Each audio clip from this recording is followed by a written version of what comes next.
Hi everyone, this is Gaurav. So welcome back to the online lecture series of biomedical instrumentation. And today we will be studying a topic that is the measurements from the nervous system. Actually, if we go to the scope of this particular topic, so there are three methodologies. First is neuronal firing. Second one is EEG, that is electroencephalogram, which is the basic focus of this presentation. And third is EMG. Okay, by these three methodologies we can basically study the measurements from the nervous system. Okay, so let's take a look on the EEG. In this particular presentation I will be briefing you about the key points of EEG. Okay, and I will be discussing about the 10-20 electrode system. Further, I will be detailing you about a block diagram, and in the last slide I will be letting you know about the brain waves, which are also known as Berger waves. Okay, so let's start with this presentation. So here are these some important key points of EEG.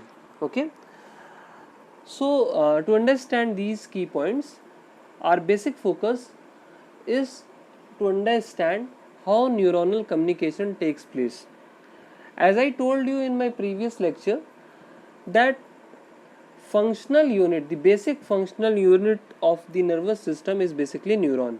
Okay, and if you just see the structure, visualize the structure, you will find that a neuron consists of dendrites. Okay, a cell body which consists of a nucleus whereby genetic material is there, DNA and RNA. Then you will get an idea of axon hillock, axon, myelin sheath, all such stuff I told you. And after the myelin sheath and that insulation, you will find that neuron will end up to the axon neuronal terminal. Okay, so it means whenever we talk about neuronal communication, it is the action potential which is produced by the neurotransmitter, which is basically released between the synaptic cleft of two neurons. Okay, कहने का मतलब ये है कि एक अगर दो neuron है तो उसमें से एक न्यूरॉन कैसा होगा, प्री सिनेप्टिक न्यूरॉन होगा, और दूसरा न्यूरॉन कैसा होगा, पोस्ट सिनेप्टिक न्यूरॉन.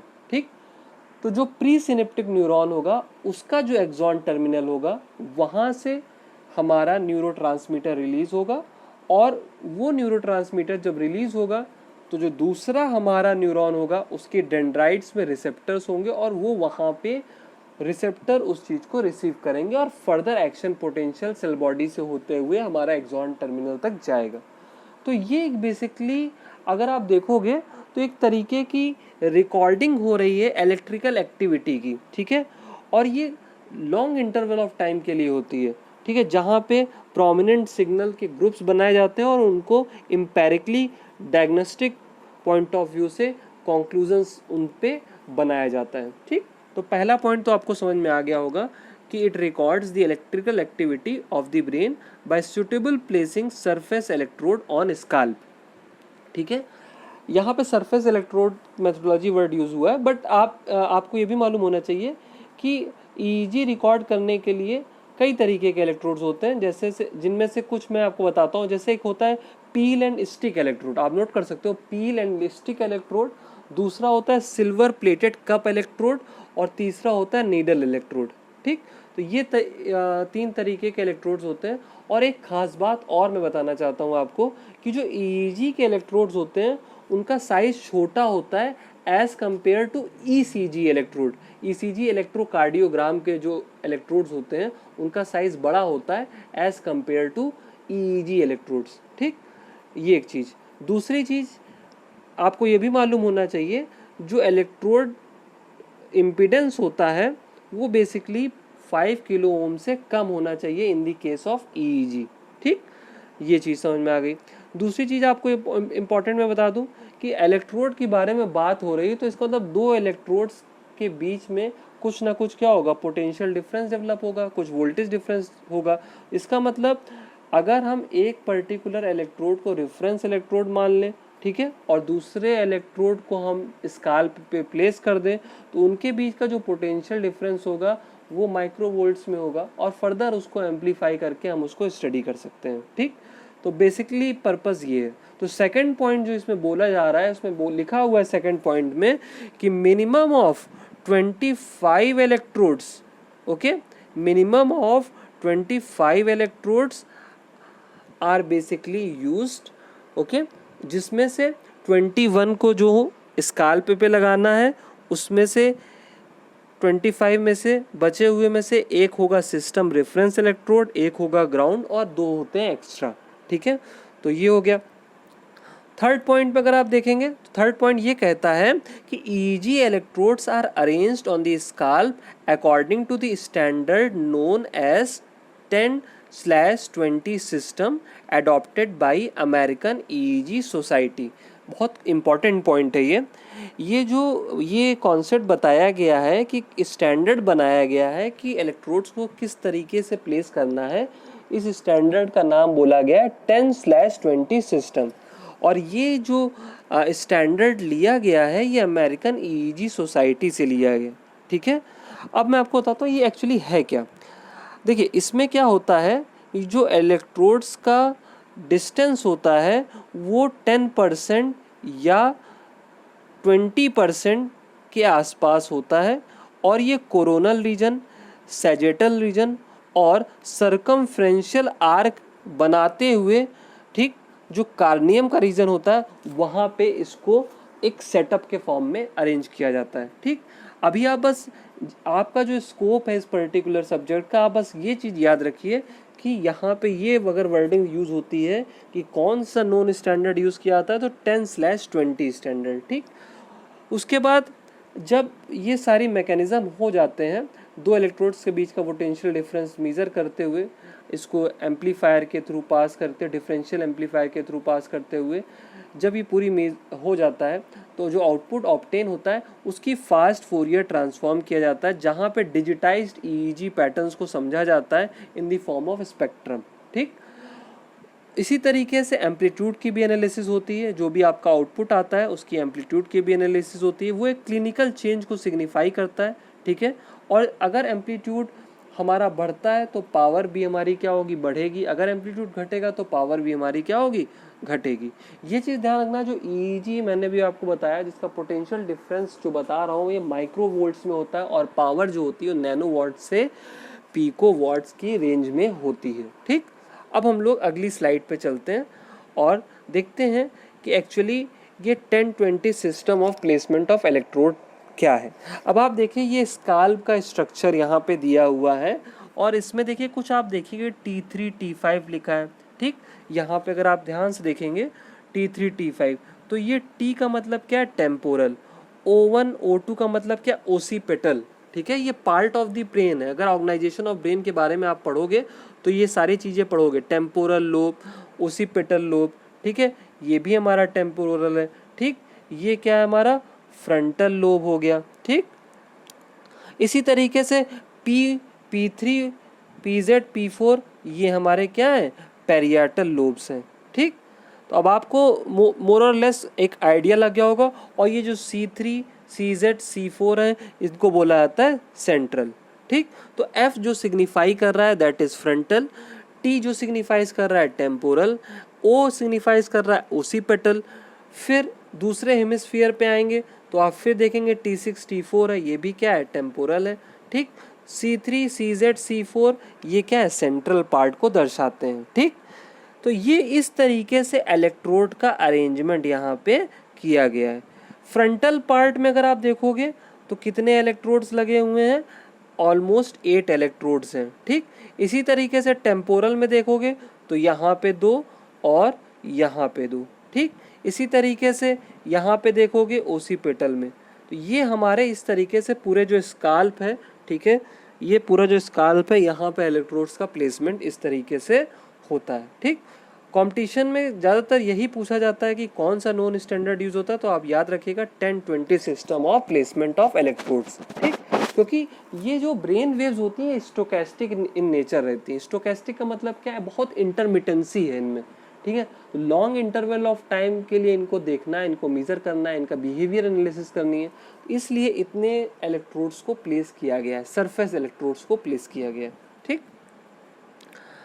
आइए स्कीमेटिक समझते हैं ईईजी मशीन का। ठीक है, क्या है ये स्कीमेटिक? स्कीमेटिक में देखिए सबसे इम्पॉर्टेंट चीज़ है इलेक्ट्रोड कहाँ प्लेस हो रहे हैं। इलेक्ट्रोड देखिए यहाँ पे हमारे सारे इलेक्ट्रोड्स प्लेस हैं, स्काल्प। ठीक, उसके बाद यहाँ पे देखिए एक टर्मिनोलॉजी यूज़ होती है, जो इलेक्ट्रोड से सिग्नल हमारे जा रहे हैं वो यहाँ पे जाता, देखिए एक वर्ड यूज़ हुआ है इलेक्ट्रोड मॉन्टेज सेलेक्टर। ठीक, अब मॉन्टेज वर्ड का मतलब क्या होता है? देखिए मॉन्टेज का मतलब ये होता है कि a pattern of electrodes on the head and the channels they are connected, और जो ये कनेक्शन है इस पूरे कनेक्शन को बोला जाता है मॉन्टेज। ठीक है, मॉन्टेज हमेशा सिमेट्रिकल होता है, ये वर्ड याद रखिएगा, पूछ लिया जाता है एनालिटिकल क्वेश्चंस में कि मॉन्टेज इज सिमेट्रिकल और अनसिमेट्रिकल। तो याद रखिएगा मॉन्टेज क्या है, सिमेट्रिकल है, और एक तरीके का ये पैटर्न है जहाँ पे कनेक्शन के फॉर्म में सारे इलेक्ट्रोड्स जो हेड पे प्लेस हैं उनका बिहेवियर और ये जो सिस्टम का चैनल है उसको कनेक्टिविटी जहाँ प्रोवाइड कराई जाती है उस पूरे को बोला जाता है इलेक्ट्रोड मॉन्टेज सेलेक्टर। ठीक है, तो इसका मतलब ये चीज़ समझ में आ गया। अब इलेक्ट्रोड मॉन्टेज सेलेक्टर का काम क्या है? ठीक, so actually EEG signals are transmitted from the electrodes to the head box. ठीक, इलेक्ट्रोड से हेड बॉक्स में जाते हैं। ठीक, और हेड बॉक्स बेसिकली अगर आप देखोगे तो हेड बॉक्स में लिखा रहता है 1020 सिस्टम। 1020 सिस्टम के बारे में हेड बॉक्स में लिखा रहेगा, और फिर मॉन्टेज सेलेक्टर पे जाता है।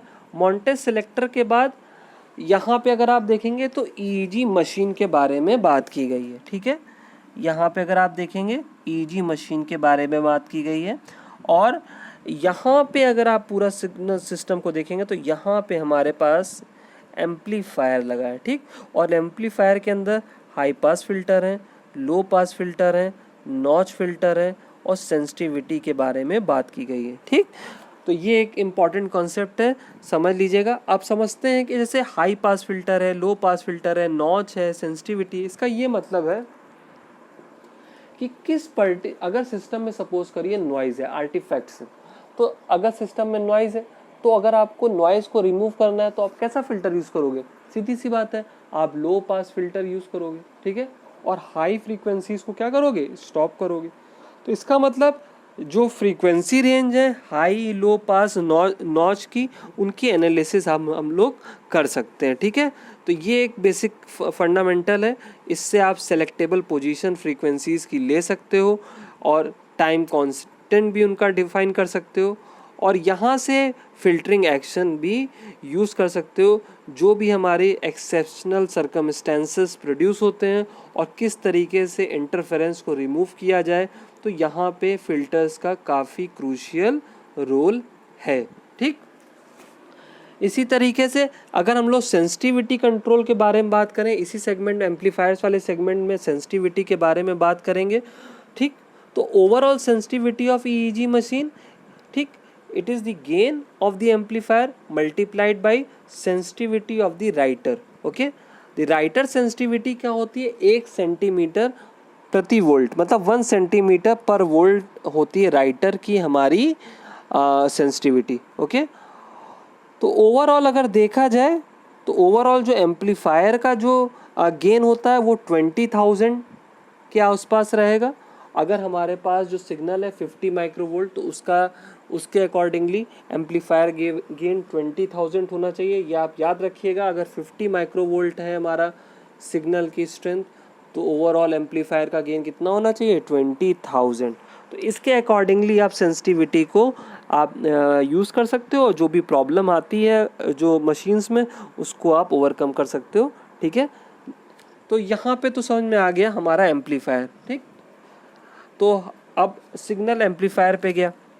उसके बाद अब आप ध्यान से अगर देखोगे तो यहाँ पे एक हमारी क्या लगी हुई है? राइटर यूनिट लगी है। ठीक, यहाँ पे उसकी स्पेक्ट्रम एनालिसिस के बारे में बात होती है, और एनालॉग टू डिजिटल कन्वर्टर है जो ऑसिलोस्कोप और कंप्यूटर के पॉइंट ऑफ व्यू से एम्पलीट्यूड, एफएफटी एनालिसिस, इन सारी मैकेनिज़्म को डेवलप करता है। ठीक है, और उसकी एनालिसिस करके हम ये जज कर सकते हैं कि ब्रेन वेव्स के एनालिसिस करके या उनके स्पेक्ट्रम के एनालिसिस करके हम ये जज कर सकते हैं कि एक टिपिकल ईईजी वेवफॉर्म क्या सिग्निफाई करती है, क्या स्पेक्ट्रल एरे बनाती है और किस तरीके का डिस्प्ले फॉर्मेट किस पर्टिकुलर क्लिनिकल चेंज को सिग्निफाई करता है, इन सारी चीज़ों के बारे में हम लोग एक कंप्यूटराइज्ड एनालिसिस करते हैं ईईजी की। ठीक है, उसके बाद आते हैं ब्रेन वेव्स के बारे में जानते हैं। ब्रेन वेव्स बेसिकली यहाँ पे जो बात की जा रही है, देखिए ब्रेन वेव्स में अगर देखा जाए तो मैं आपको पहले बता दूँ 5 तरह की हैं, गामा, बीटा, अल्फ़ा, थीटा और डेल्टा। ठीक है, और इनकी जो एसोसिएटेड अगर आप इन्फ्रेंसेस देखोगे तो ऐसा बोला गया है कि अगर 40 हर्ट्ज से ऊपर है हमारी फ्रीक्वेंसी रेंज, ठीक है, तो यहाँ पे बताया गया है कि जो वेव होगी वो गामा वेव होगी और यहाँ पे जो एक्टिविटी होगी ब्रेन की वो बहुत हाई होगी। ठीक है, परसेप्टिव होगी, वो प्रॉब्लम सॉल्विंग में इन्वॉल्व होगी और जो भी व्यक्ति होगा वो हाईली अलर्ट होगा और कॉन्शियस होगा। ठीक है, तो जो ये ऐसी वेव होती हैं इनको गामा वेव्स कहते हैं। और अगर फ्रीक्वेंसी 13 से 39 हर्ट्ज में आती है तो ऐसी वेव्स को बोलते हैं बीटा वेव्स। ठीक है, यहाँ पे भी क्या है कि एक्टिव प्रोसेसिंग हो रही है, कंसंट्रेशन भी एक्टिव है, एरोजल भी है और एक तरीके से ब्रेन आपका क्या है, एक्टिव है। ठीक, अब लगातार कोई काम कर रहे हैं तो उस केस में आपका ब्रेन क्या अलर्ट है, जैसे बाइक चला रहे हैं तो आप अलर्ट हो। ठीक है, तो अलर्टनेस आपके अंदर है। ठीक, 7 से 13 हर्ट्ज में क्या है, अल्फा वेव्स हैं, काम है, रिलैक्स्ड है, बट अभी भी अलर्ट स्टेट पे हैं। ठीक है, उसके बाद 4 to 7 हर्ट्ज में आएंगे तो इनको थीटा वेव्स कहते हैं, डीप मेडिटेशन है, रिलैक्स है या स्लीपिंग मोड पे हैं। ठीक, उसके बाद अगर लेस देन 4 हर्ट्ज है तो ये डेल्टा वेव्स होते हैं। इसका मतलब डीप ड्रीमलेस स्लीप है, किसी भी तरीके की कोई भी ड्रीम्स नहीं आ रहे, अच्छी नींद है। ठीक, और loss of body awareness, body के बारे में कुछ भी नहीं, ऐसी वेव्स बिल्कुल रिलैक्स पोजीशन पे होती हैं और इनको बोलते हैं डेल्टा वेव्स। तो ये ब्रेन की पूरी एनालिसिस है और जब ये एनालिसिस करते हैं तो ब्रेन से जो एसोसिएटेड डिजीज़ेस होती हैं, नर्वस सिस्टम से एसोसिएटेड डिजीज़ होती हैं, जैसे एपिलेप्सी हो गए, बहुत सी इस तरीके की डिजीज़ हैं, उनके बारे में जस्टिफाई किया जा सकता है, डायग्नोस्टिक अप्रोचेस बनाई जा सकती हैं स्टैटिस्टिकल।